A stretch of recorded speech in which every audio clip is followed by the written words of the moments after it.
Bismillahirrahmanirrahim. Assalamualaikum warahmatullahi wabarakatuh. Alhamdulillahirabbil alamin wal 'aqibatu lil muttaqin wala 'udwana illa 'alal zalimin. Wa sallallahu ala sayyidina Muhammadin wa ala alihi wa sahbihi ajma'in. Amma ba'du. Yang saya hormati pengurus Masjid Baitus Salam, yang saya hormati para bapak dan ibu sekalian jemaah salat zuhur, yang insyaallah semuanya dirahmati Allah Subhanahu wa taala. Amin. Syukur kita panjatkan kehadirat Allah, salawat dan salam kita haturkan kehadirat junjungan kita Nabi Agung Muhammad sallallahu alaihi wasallam.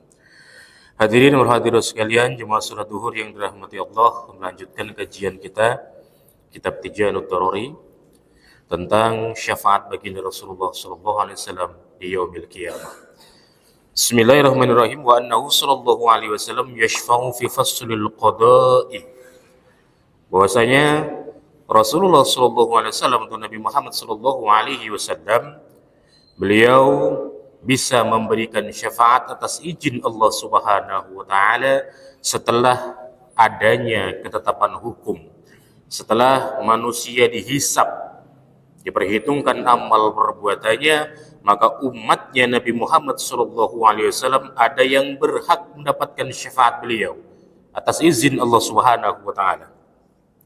Wa hadhi syafa'atu mukhtasatun bi sallallahu alaihi wasallam. Dari semua nabi dan rasul hanya beliau yang bisa memberikan syafaat. Jadi kalau dibaca semua, kalau dikaji semua, tentu tidak cukup durasi kita.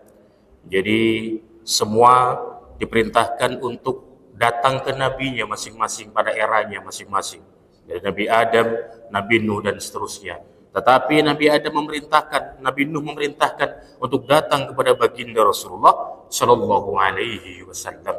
Maka bersyukurlah kita sebagai umatnya Nabi Muhammad, karena insya Allah dengan kita berharap syafaat beliau dengan senantiasa bersolawat, kita akan mendapatkan syafaat beliau dan segala dosa kita dimaafkan oleh Allah Subhanahu wa taala. Tetapi atas izin Allah juga ada yang mendapatkan syafaat karena sebab bergaul dengan rekan-rekan solihah.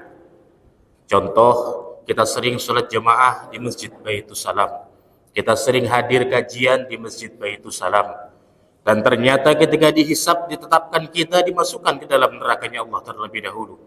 Dan ketika kita disiksa, sahabat kita yang dulu sering duduk di majelis, sahabat kita yang dulu sering sholat berjamaah bersama melihat dan akhirnya memohon kepada baginda Nabi, wahai Nabi, si fulan adalah rekan saya yang soleh, si fulan sering hadir pada kajian, dan itu kita mohonkan kepada baginda Rasul atas izin Allah, awan kita tadi, sohib kita tadi mendapatkan syafaat Nabi.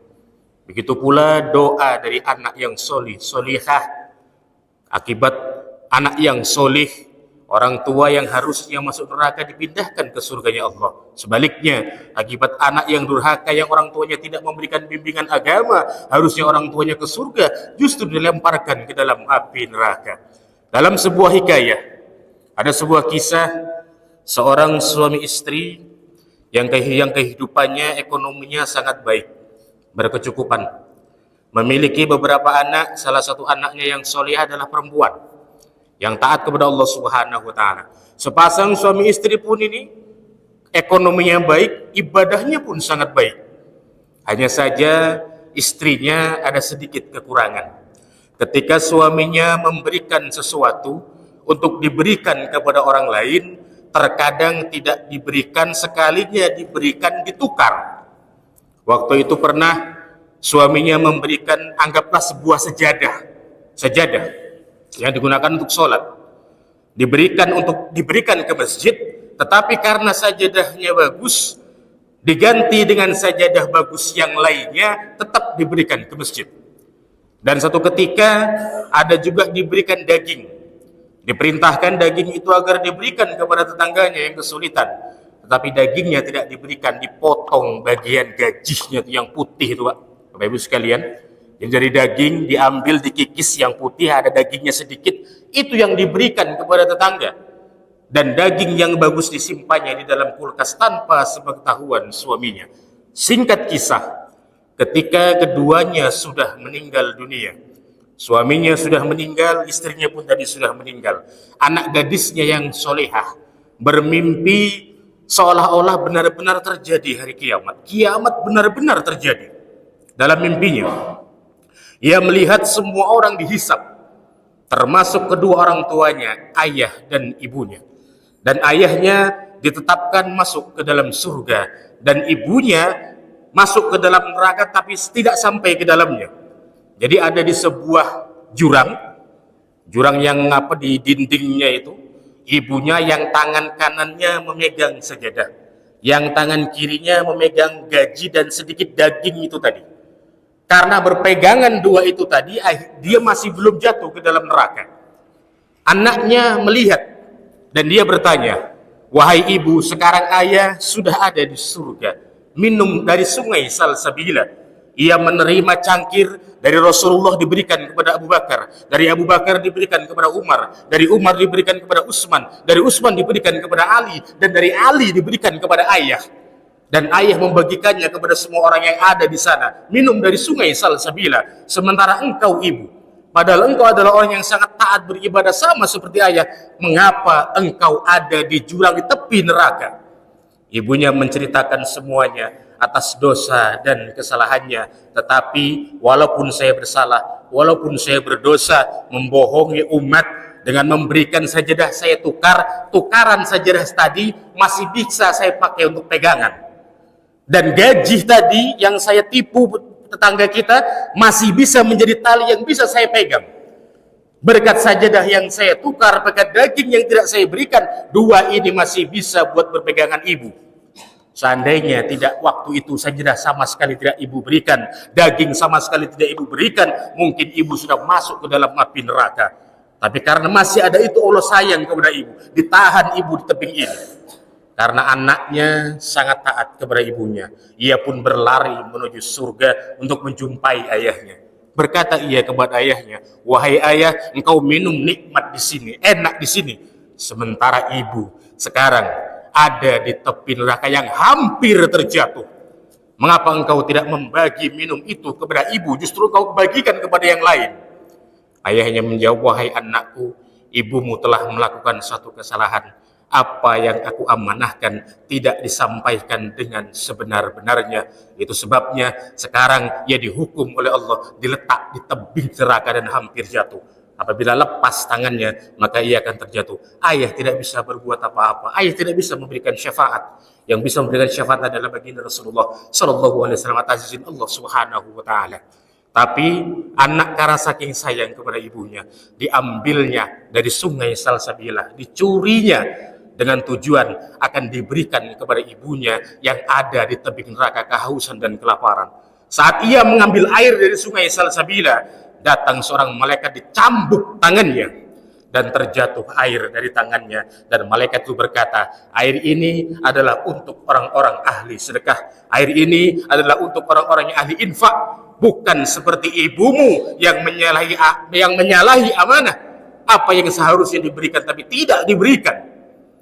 Akhirnya ketika ia diberikan nasihat oleh malaikat, sadar ia dan bangun dari tidurnya. Dan anehnya, ketika ia terbangun, rupanya tangan kanannya benar-benar tidak bisa difungsikan, benar-benar tidak bisa digerakkan, seolah mimpi itu benar-benar nyata terjadi. Istilah kita, tangan kanannya mungkin stroke ringan. Akhirnya ia karena mengalami tangannya nggak bisa digerakkan dengan sempurna, ia pun pergi menghadap baginda Rasulullah Sallallahu Alaihi Wasallam. Diceritakan semua dari awal hingga akhir apa yang ia alami. Akhirnya Rasul berkata kepada gadis tadi, "Mulai saat ini doakan ibumu, karena doamu, wasilah doamu akan memberikan syafaat kepada ibumu. Dan mulai saat ini berinfaklah, bersedekahlah atas nama ibumu. Karena infak dan sedekah atas nama ibumu itu juga akan menolong ibumu dari siksa api neraka." Dan dengan izin Allah disentuh tangan perempuan tadi. Akhirnya tangan yang tidak bisa digerakkan seperti sedia kala. Selang berapa hari kemudian, mimpi ia untuk yang kedua kalinya. Datang ibunya dengan pakaian putih bersih, bersyukur kepada Allah Subhanahu wa taala dan mengucapkan terima kasih kepada putrinya karena berkat doanya, berkat infak sedekah yang dikeluarkannya, ia mendapatkan syafaat pertolongan dari Allah Subhanahu wa taala. Hadirin yang dirahmati Allah, infak dan sedekah kepada keluarga kita yang sudah meninggal, Fatihah yang kita bacakan kepada keluarga kita yang sudah meninggal, itu dijamin pasti sampai. Apabila ada yang menyampaikan satu golongan sedekah yang kita keluarkan, infak yang kita keluarkan, Fatihah yang kita bacakan, tidak akan sampai kepada almarhum sama sekali, tidak. Hadisnya sangat jelas, hadisnya sangat konkret. Itu sebabnya mulai saat ini, sejak saat ini, apabila kita mengharap syafaat baginda Rasulullah SAW, bergaulah kepada orang yang soleh dan soleha, didik anak kita agar menjadi putra putri yang soleh dan soleha. Perbanyak infak dan sedekah kita, insya Allah kita akan mati dalam keadaan husnul khatimah, dan insya Allah yaumul qiyamah kita akan mendapatkan syafaat baginda Rasulullah sallallahu alaihi wasallam. Semoga bermanfaat. Akhirul kalam wal afa minkum. Subhanakallahumma bihamdika asyhadu an la ilaha illa anta astaghfiruka wa atubu ilaik. Assalamualaikum warahmatullahi wabarakatuh.